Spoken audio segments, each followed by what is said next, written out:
ತುಮಕೂರು ವಿಶ್ವವಿದ್ಯಾಲಯದಲ್ಲಿ 4ನೇ ವರ್ಷವನ್ನೊಳಗೊಂಡು ಮಧ್ಯಾಹ್ನದ ಭೋಜನ ಯೋಜನೆ ಯಶಸ್ವಿಯಾಗಿ ಮುಂದುವರಿಯುತ್ತಿದೆ. ಶ್ರೀ ಸ್ವಾಮಿ ವಿವೇಕಾನಂದರ, ರಾಮಕೃಷ್ಣ ಪರಮಹಂಸರ ಹಾಗೂ ಶಾರದಾ ದೇವಿಯವರ ಹಾಗೂ ಶ್ರೀ ಶಿವಕುಮಾರ ಸ್ವಾಮೀಜಿಯವರ ಆಶೀರ್ವಾದದಿಂದ ಆರಂಭವಾದ ಈ ಯೋಜನೆಯನ್ನು ಶ್ರೀ ಅನ್ನಪೂರ್ಣ ಆಹಾರ ವಿತರಣಾ ಸಮಿತಿ ನಡೆಸುತ್ತಿದೆ.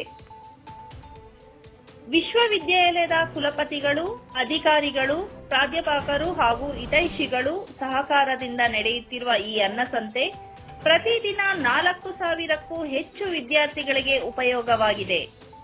ಇದುವರೆಗೂ ಸುಮಾರು 8 ಲಕ್ಷ ಭೋಜನ ವಿತರಿಸಲಾಗಿದೆ. ಈ ಯೋಜನೆಯನ್ನು ಯಶಸ್ವಿಯಾಗಿ ಮುನ್ನಡೆಸುತ್ತಿರುವ ಪರಮಪೂಜ್ಯ ಸ್ವಾಮಿ ಜಪಾನಂದಜಿ ಮಹಾರಾಜರಿಗೆ ಹಾಗೂ ಸಮಿತಿ ಸದಸ್ಯರಾದ ಶ್ರೀ ಎಸ್ ನಾಗಣ್ಣ, ಶ್ರೀ ಚಂದ್ರಶೇಖರ್, ಶ್ರೀ ರಾಮೇಶ್ ಬಾಬು, ಶ್ರೀ ನಟರಾಜ ಶೆಟ್ಟಿ, ಸಂಯೋಜಕರಾದ ಶ್ರೀ ನಾಗರಾಜ್ ಮತ್ತು ಶ್ರೀ ವೀರೇಶ್ ಅವರ ಸೇವೆಯನ್ನು ವಿದ್ಯಾರ್ಥಿಗಳು ಕೃತಜ್ಞತೆಯಿಂದ ಸ್ಮರಿಸುತ್ತಿದ್ದಾರೆ. ರಾಷ್ಟ್ರದಲ್ಲೇ ಪ್ರಥಮವಾದ ವಿಶ್ವವಿದ್ಯಾಲಯ ಮಟ್ಟದ ಈ ಯೋಜನೆ ಯುನಿಸೆಫ್ನಿಂದಲೂ ಮೆಚ್ಚುಗೆಯನ್ನು ಪಡೆದಿದೆ ಎಂಬುದು ವಿಶೇಷ. ಸ್ವಾಮಿ ಜಪಾನಂದಜಿ ಇದನ್ನು ಸ್ವಾಮಿ ವಿವೇಕಾನಂದರು ಬಯಸಿದ ನವಭಾರತ ನಿರ್ಮಾಣ ಕಾರ್ಯದ ಭಾಗವೆಂದು ತಿಳಿಸಿದ್ದಾರೆ.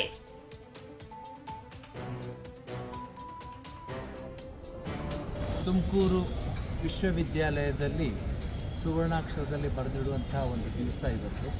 ಕಾರಣ ಯುನಿಸೆಫ್ ಆಫೀಸಿಂದ ಈ 3 ಅಂದರೆ ಆಂಧ್ರ ಪ್ರದೇಶ ಮತ್ತು ಕರ್ನಾಟಕ ಮತ್ತು ತೆಲಂಗಾಣ ಈ 3 ರಾಜ್ಯದ ಉಸ್ತುವಾರಿ ನೋಡ್ಕೊಳ್ತಿರೋರು ಇಬ್ಬರು ಇಲ್ಲಿ ಬಂದಿದ್ದಾರೆ. ಮೇಡಮ್ ಚೆನ್ನಾಗಿ ಮಾತನಾಡಿದ್ರು, ಭಾಳ ಚೆನ್ನಾಗಿ ಇಬ್ಬರೂ ಅನಲೈಸ್ ಮಾಡಿದ್ದಾರೆ. ಯಾಕಂದರೆ ಅವರ ಎಕ್ಸ್ಪೀರಿಯನ್ಸಲ್ಲಿ ಅವ್ರು ಹೇಳ್ತಾರೆ ನೋಡಿ, ಈ ಏಜ್ ಗ್ರೂಪಿನ ಜನಗಳನ್ನ ಬಿಟ್ಬಿಟ್ಟಿದ್ದಾರೆ. ಮೊದಲು ಶಾಲೆಯಲ್ಲಿ ಮಕ್ಕಳಿಗೆ ಊಟ ಹಾಕ್ತಾರೆ, ಮತ್ತು ಕಾಲೇಜನ್ನ ಬಿಟ್ಬಿಟ್ಟಿದ್ದಾರೆ. ಈ ಕಾಲೇಜಿನಲ್ಲಿರೋ ಮಕ್ಕಳಿಗೆ ನಾವು ನೋಡಿಕೊಂಡ್ರೆ ಸ್ವಾಮಿ ವಿವೇಕಾನಂದ ಹೇಳ್ದಂಗೆ ನವಭಾರತ ನಿರ್ಮಾಣದ ಒಂದು ಕೆಲಸ ಆಗ್ತಿದೆ ಅಂತ ನನ್ನ ಭಾವನೆ. ಈ ಯೂನಿವರ್ಸಿಟಿಗೆ ಈ ಯೋಜನೆ ಬಂದಿದ್ದಕ್ಕೆ ಮೂಲ ಕಾರಣ ನಮ್ಮ ವೈಸ್ ಚಾನ್ಸಲರ್ ಆದ ಪ್ರೊಫೆಸರ್ ವೆಂಕಟೇಶ್ವರರವರು ಮತ್ತು ಅವರ ತಂಡ. ಇವರು ಭಾಳ ಚೆನ್ನಾಗಿ ಹೇಳಿದ್ರು.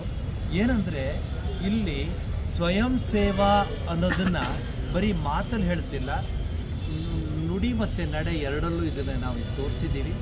ಮತ್ತು ಆಶ್ಚರ್ಯ ಆಗೋದು ನಿಮಗೆ, ಎಷ್ಟೋ ಸರಿ ನಾನು ಮಾತಾಡುವಾಗ ನೋಡ್ತೀನಿ ಪ್ರಾಧ್ಯಾಪಕರು, HODಗಳು, ಪ್ರಿನ್ಸಿಪಾಲ್ರು ಜೊತೆಲೇ ಬಂದು ಊಟ ಮಾಡ್ತಿರ್ತಾರೆ. ನಾನು ಕೇಳಿದೆ ಏನು ಅಂದರೆ, ಇಂಥ ಅವಕಾಶ, ಇಂಥ ಸುವರ್ಣ ಅವಕಾಶ ಎಲ್ಲಿ ಸಿಗುತ್ತೆ ಸ್ವಾಮೀಜಿ ಮಕ್ಕಳ ಜೊತೆ ಕೂತ್ಕೊಂಡು ಊಟ ಮಾಡೋದಕ್ಕೆ?